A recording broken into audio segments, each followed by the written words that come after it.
Qu'est-ce qu'elle a ma gueule, ça sort des deux mains, 27. On finit tous un jour par se sentir inadapté. Que ce soit dans un pays étranger, ou par son aspect physique, ou encore à cause de nos choix, il nous faut nous battre pour avoir le droit d'exister. En ce mercredi 30 mars 2022, il faudra lutter pour être soi. Morbius de Daniel Espinosa. Le Spider-Verse tente encore et toujours d'imposer un anti-héros.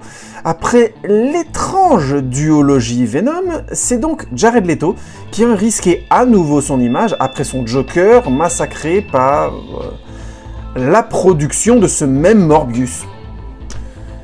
L'acteur serait-il masochiste ?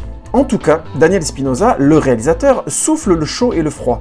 Pour un enfant 44 tout à fait correct, avec ses personnages parlant américains avec un accent russe, il nous avait gratifié du maîtrisé mais absurde Life Origine Inconnue.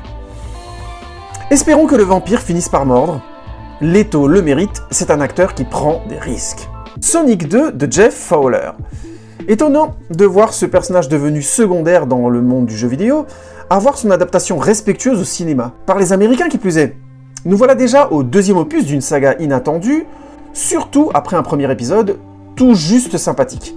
Porté par un Jim Carrey sur le retour, il faut espérer que le fanservice saura s'effacer pour permettre une vitesse nerveuse qui correspond mieux au fun que peut permettre le hérisson bleu.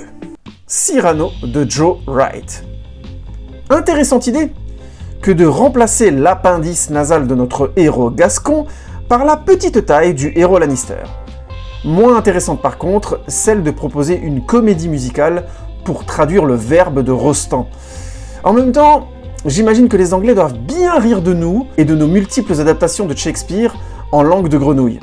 Mais voilà, cette pièce est aussi bien pour moi un livre de chevet qu'une Madeleine de Proust. Alors, gare à toi, Joe.